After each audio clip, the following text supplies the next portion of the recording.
Frank, thanks for having us. I hear you do a great steak tartare. How do we actually do that? What it is chopped beef mixed with capers, shallots, and cornichons. Okay, that sounds great. Let's get right into it. Okay, David. Okay, what we start doing is we have our shallots chopped up already, prepared. We take a tablespoon of those, put it right here in the bowl. Now we take some of the capers. We have to chop. Now capers are slightly sour? Or... Yeah, they're a little bit pickled and salty. Salty, and we right. put spoons here. Now we chop those up coarsely. You'll notice the skill with which Frank is using that lovely blade.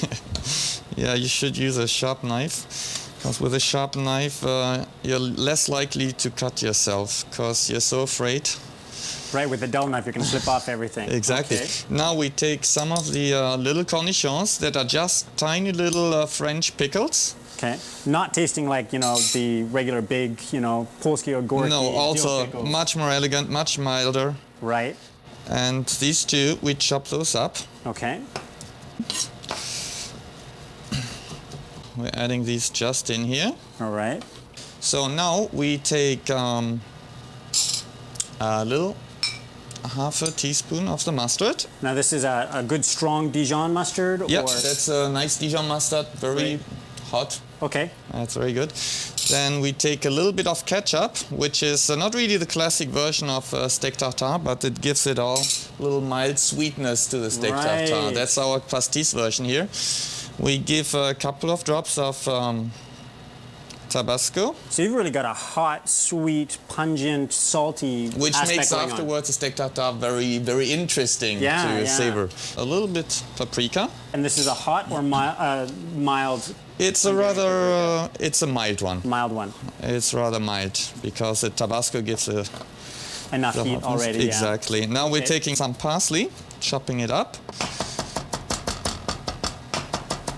Again, a good sharp blade, look at that. Exactly, here you go. What you can do as well is if you have at home a little Cuisinart machine with a nice rotating blade, you can put all the ingredients in there and just chop it up. Oh, great, in the Cuisinart, so you don't need to make it by hand. Next we're doing is the beef. You should go to your butcher and ask for like the freshest piece of meat that he... So this is not an aged beef? No, absolutely not. It has to be very fresh because we're eating the steak tartare raw, and you don't want to have any bacteria growing in it. Right, okay, that makes sense. And which the aged beef is actually bacteria that are giving it all its flavor, making it a little more tender. So that would explain why it's a little less red, because it's young beef. Exactly. Okay. It's very fresh beef. And this is, what kind of steak is this? This is a strip loin. A strip loin?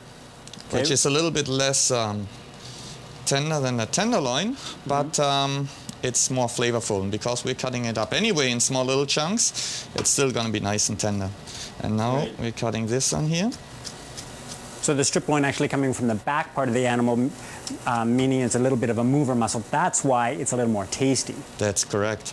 And we've cut out, of course, all the fat around it, so that we just have the pure meat, and we chop it up coarsely. Very, very lean, so... Yeah. So, and even here we can take the Cuisinart and give it a couple of rotations with a blade till it's fine, but we should avoid to over-process it. Okay. Put this back here. Now we take this egg, put it right on top of the beef. A raw egg yolk, beautiful. Raw egg yolk. Here too we should use like a free range, very, very fresh egg. We have some extra virgin olive oil. Now, for this recipe, do you prefer French, Italian, Greek olive oil? It doesn't really matter as long as it is like extra virgin olive oil. Okay. Because we consume it cold. A little bit of salt. Some freshly ground pepper, which is now this looks pretty pale. Is this a white pepper? This is a white pepper, yes. So we mix up steak tartare. Best thing is to take a fork with that. Like that, you can squeeze it and mash it all together. We add a little bit acidity with some very fresh lemon juice. So again, this is just sort of all balancing it out, bringing it all together. Exactly. There you go. Mix it all together, that all the flavors mixing up, that the egg yolk is nicely mixed. As soon as you mix it up, that's ready. You should... oh, so you can't make this up like a couple hours ahead, put it in the refrigerator? No, you shouldn't mix the tartare ahead of time. You should consume it right away. And as far as I know, I think the steak tartare originated in Russia somewhere, where the Tatars used to eat raw shredded meat. Steak tartare. Okay, that's good. That's good. There you go. But I think nowadays the French see it more as their dish. Yeah. That's correct. And serve it with French fries, which neither from France but from Belgium. Yeah. But anyway, so here we go. We have the steak tartare ready mixed. Do you want to have a little spoonful? Oh my goodness. Yeah, yeah. That's why it's famous for the steak tartare. There you go. That's it. I think seasoning's right. Yeah. Salty enough. Salty enough. Salty enough. Here we go. Now what we're doing now is putting it on a plate. I think that should be already enough for an appetizer here. Keep it all nicely in shape. Okay, let's do it differently. Get the plate over here. And serving with it, we just take some fresh green salad. Right. What we need to add is a little bit again of the extra virgin olive oil. And now that looks like an interesting vinegar. That's a pomegranate vinegar? That's correct. Hey. Nice fruitiness. It's a little change to the red wine vinegar or the balsamic vinegar that you can get. Yeah. A little bit salt, a bit freshly ground pepper again.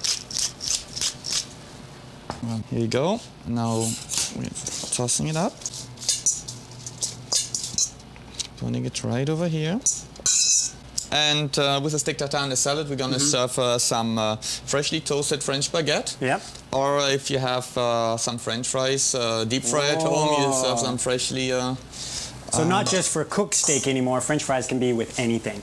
That's correct. Okay, beautiful. Perfect. Here we go. This is a plate. Thank you so much, Frank. That looks absolutely marvelous.